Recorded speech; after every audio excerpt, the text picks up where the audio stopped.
மத்தேயு அதிகாரம் மத்தேயு 23ஆம் அதிகாரம் வசனம் 1. பின்பு இயேசு ஜனங்களையும்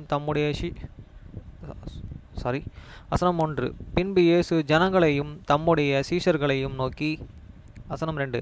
வேதபாரகரும் பரிசேயரும் மோசேயினுடைய ஆசனத்திலே உட்கார்ந்திருக்கிறார்கள். வசனம் 3.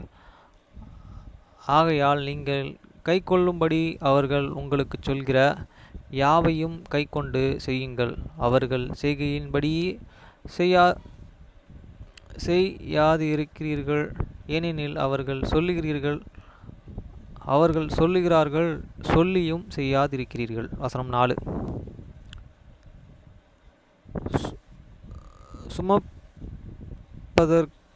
சுமப்பதற்கரிய பாரமான சுமைகளை கட்டி மனுஷர் தோள்களின் மேலே சுமத்துகிறீர்கள், தங்களையே ஒரு விரலினாலும் அவைகளை தொடமாட்டுகிறீர்கள். வசனம் 5. தங்கள் கிரியைகளையெல்லாம் மனுஷர்கள் காண வேண்டுமென்று செய்கிறீர்கள், தங்கள் கப்பு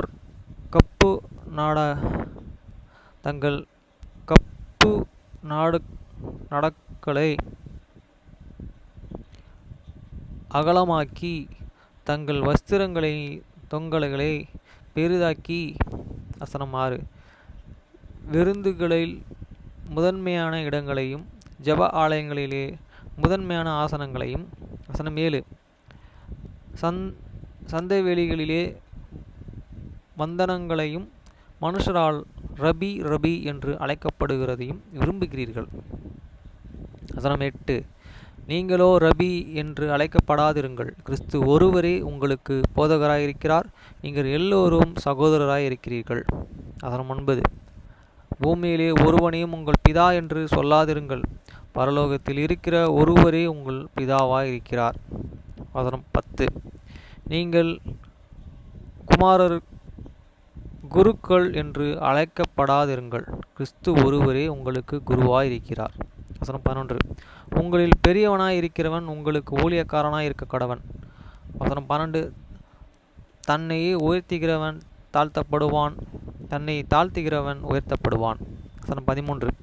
மாயக்காரராகிய போதகரே, வேதபாரகரே, பரிசேயரே, உங்களுக்கு ஐயோ! மனுஷர் பிரவேசியாதபடி பரலோக ராஜ்யத்தை பூட்டி போடுகிறார்கள், நீங்கள் அதிலே பிரவேசிக்கிறதுமில்லை, பிரவேசிக்க போகிறதுமில்லை, பிரவேசிக்கப்படுகிறதுமில்லை. வசனம் 14. மாயக்காரராகிய வேதபாரகரே, பரிசேயரே, உங்களுக்கு ஐயோ! பார்வைக்காக நீண்ட ஜெபம் பண்ணி விதவைகளின் வீடுகளை பட்சித்து போடுகிறீர்கள், இது நிமித்தம் அதிக ஆக்கினை அடைவீர்கள். வசனம் 15. மாயக்காரரே, போதகரே, பரிசேயரே, உங்களுக்கு ஐயோ! ஒருவன் உங்கள் மார்க்கத்தான ஆகும்படி முத்திரையையும்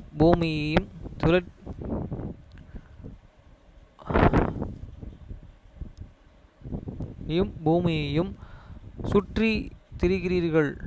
அவன் உங்கள் மார்க்கத்தானாகும்போது அவனை உங்களிலும் இரட்டிப்பாய் நரகத்தின் மகனாக்கிறீர்கள். வசனம் 16. உருடனோ வழிகாட்டிகளோ உங்களுக்கு ஐயோ! எவனாகிலும் தேவாலயத்தின் பேரிலே சத்தியம் பண்ணினால் அதனாலே ஒன்றும் இல்லை என்று, எவனாகிலும் தேவாலயத்தின் பொன்னின் பேரிலும் சத்தியம் பண்ணினால் அவன் கடனாளி என்று சொல்கிறார்கள். வசனம் 17. மதிகேடகரே, குருடரே, இது முக்கியம். பொன்னை பரிசுத்தமாக்கிற தேவாலயமோ?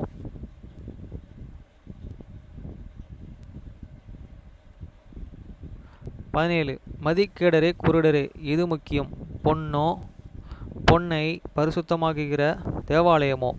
வசனம் 18. மேலும் எவனாகிலும் பலிபீடத்திலே பேரிலே சத்தியம் பண்ணினால் அதிலே ஒன்றுமில்லை என்று, எவனாகிலும் அதன் மேல் இருக்கிற காணிக்கையின் பேரிலே சத்தியம் பண்ணினால் அவன் கடனாளி என்று சொல்கிறார்கள்.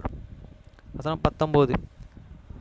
மதிகேடரே குருடரே, எது முக்கியம், காணிக்கையா, காணிக்கையை பரிசுத்தமாக்கிற பலிப்பிடமா? வசனம் 20. ஆகையால் பலிப்பிடத்தின் பேரிலே சத்தியம் பண்ணுகிறவன் அதன் பேரிலே அதன் மேலுள்ள எல்லார் பேரிலும் சத்தியம் பண்ணுகிறான். வசனம் 21. தேவ ஆலயத்தின் பேரிலே சத்தியம் பண்ணுகிறவன் அதன் பேரிலும் அதில் வாசமாயிருக்கிறவர் பேரிலே சத்தியம் பண்ணுகிறான். வசனம் 22. வானத்தின் பேரிலே சத்தியம் பண்ணுகிறவன் தேவனுடைய சிங்காசனத்தின் பேரிலே அதில் வீட்டிருக்கிறவர் பேரிலும் சத்தியம் பண்ணுகிறான். வசனம் 23. மாயக்காரராகிய வேதப்பாரகரே பரிசேயரே, உங்களுக்கு ஐயோ, நீங்கள் ஒற்ற தலமிலும் வெந்தயத்திலும் சீக்கிரத்திலும் தசமபாகம் செலுத்தி நியாயப்பிரமாணத்திலே கற்றிருக்கிற விசேஷத்தை வைகளாகிய நீதியையும் இரக்கத்தையும் விசுவாசத்தையும் விட்டு விடுகிறீர்கள். இவைகளையும் செய்ய வேண்டும், அவைகளை விடாதிருக்க வேண்டுமே. வசனம் 24. குருடனே வழிகாட்டிகளே, காசு இல்லாதபடி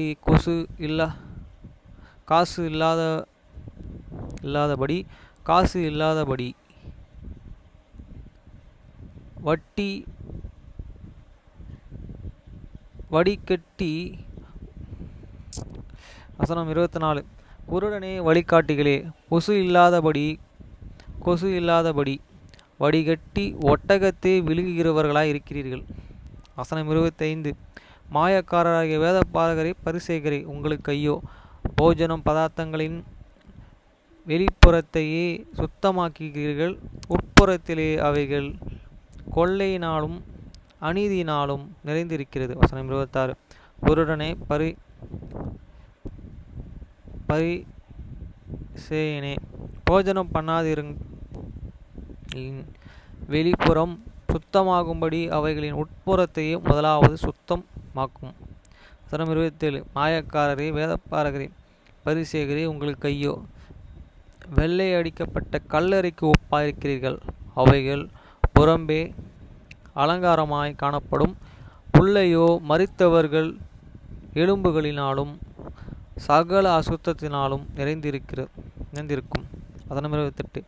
அப்படியும் நீங்கள் மனுஷருக்கு நீதிமான்கள் என்று புறம்பே காணப்படுகிறீர்கள், உள்ளத்திலேயோ மயக்கத்தினாலும் அக்கிரமத்தினாலும் நிறைந்திருக்கிறீர்கள்.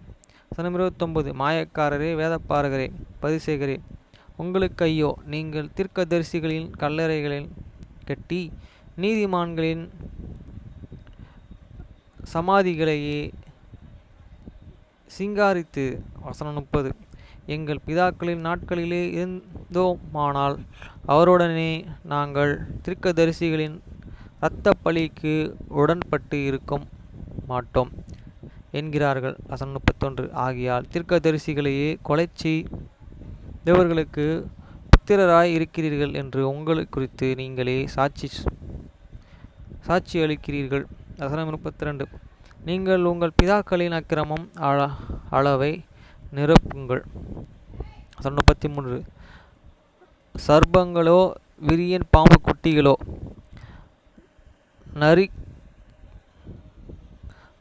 நரகாக்கினைக்கு எப்படி தப்பித்துக் கொள்வீர்கள்? சர்ப்பங்களே, விரியன் பாம்பின் குட்டிகளே, நரக ஆக்கினைக்கு எப்படி தப்பித்துக் கொள்வீர்கள்? வசனம் 34. ஆகையால் இதோ தீர்க்கதரிசிகளையும் ஞானிகளையும் வேதப்பாரகர்களையும் உங்களிடத்தில் அனுப்புகிறேன். அவர்கள் சிலரை கொன்று சிலுவையிலே அறைவீர்கள், சிலரை உங்கள் ஆலயங்களிலே வாரினாலே அடித்து ஊருக்கு ஊர் துன்பப்படுத்துகிறீர்கள். வசனம் 35. நீதிமான்களாகிய ஆபேலின் இரத்த முதல் தேவாலயத்திற்கு பலிப்பிடத்திற்கு நடுவே நீங்கள் கொலை செய்த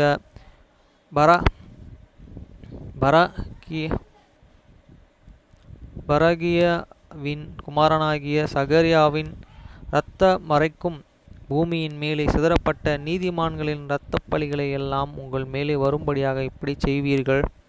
வசனம் 36. இவைகள் எல்லாம் இந்த சந்ததியார் மேல் வருமென்று மெய்யாகவே உங்களுக்கு சொல்கிறேன்.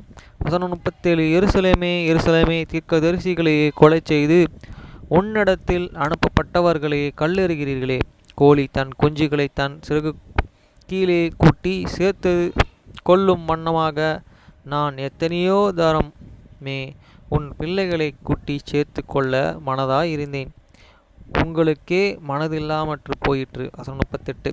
இதோ உங்கள் வீடு உங்களுக்கு பாழாக்கி விடப்படும். வசனம் 39.